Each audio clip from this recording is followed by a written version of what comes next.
Hello everyone. In my previous videos, I have taken up a few questions which can come in your exams for 3 marks or for 2 marks. Now I'll be taking up a little lengthy question that can come for 5 marks. Now, what is given to us? From each end of a solid metal cylinder, metal was scooped out in the form of hemisphere with the same diameter. If the height of the cylinder is 10 centimeters and its base radius is 4.2 centimeters, find first the surface area of the remaining solid. Second, after scooping out the hemisphere from the solid, the remaining solid is melted and converted into a cylindrical wire of thickness 1.4 centimeters. Find the length of the wire. Let us try to draw the figure. I have this kind of a cylinder. Now from this cylinder, what is to be done? I have scooped out hemispheres from both the sides, and it is asked that I need to find out the surface area of the remaining solid.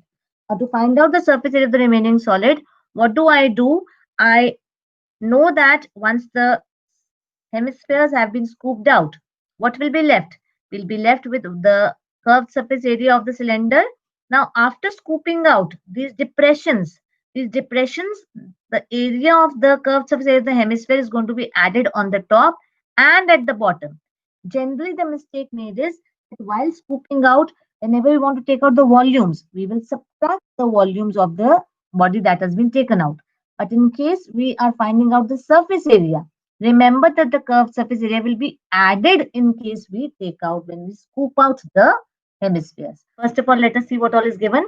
The height of the solid metal cylinder is equal to 10 centimeters. So I take H to be as 10.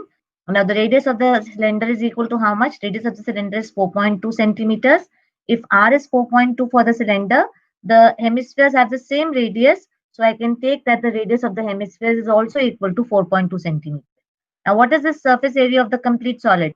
See, if I want to paint the complete remaining solid, I'll have to paint the curved surface area of the cylinder plus the inner portion of the hemisphere here this side and inner portion of the hemisphere this side.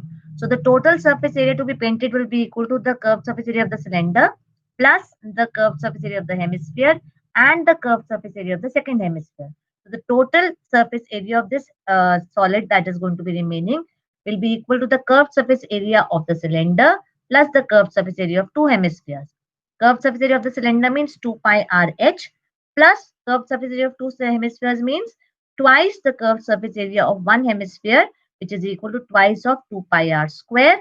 So I take 2 pi r common from this and I'm left with h plus 2r. Put h equal to 10 and r equal to 4.2 and I get the value that the total surface area is equal to 485.76 centimeter square. Now let us take up the second part. After scooping out the hemisphere from the cylinder, the remaining solid is melted and converted into a cylindrical wire of thickness 1.4 centimeters. Find the length of the wire. Now, what is to be done? Whatever cylinder is left after the hemisphere 1 and the hemisphere 2 have been removed, then that is being melted to form a wire. So what is the volume of the remaining cylinder? The volume of the remaining cylinder will be equal to volume of the complete cylinder minus 2 times the volume of each hemisphere. So that will be how much? That will be equal to pi r square h, the volume of the cylinder, minus 2 into 2 upon 3 pi r cube, which gives me, if I take pi r square common, I get h minus 4r upon 3. So I will put the value of h equal to 10, r equal to 4.2, and I will get the value of the remaining solid as pi into 4.2 square into 10 minus 4 upon 3 into 4.2. Now remember, I have not put the value of pi. I showed you how the calculations become easy if I don't put the value of pi here. I will be getting after that pi into 4.2 whole square into 4.4 centimeter cube. This is the volume of the remaining cylinder. Now this volume has been changed to a wire, and what all is given for the wire? That the thickness of the wire is 1.4 centimeters. That means it is the diameter. If diameter is 1.4, the radius comes out to be half of the diameter, which is equal to 0.7 centimeters. So the diameter is 1.4, radius is 0.7. I take the length of the wire to be as 8 centimeter. Now, according to the question, the volume of the cylinder, the remaining cylinder is equal to volume of the wire. So I get volume of the wire is what? Pi r square h. It is a cylinder. So I get So pi into r square h. R is 0.7 and then h is, I have taken it to be as capital H, then is equal to volume of the rest of the cylinder, which was equal to pi into 4.2 whole square into 4.4 centimeter cube. So I equate both of them. Clearly pi and pi cancels. So this is the advantage of not putting in the value of pi.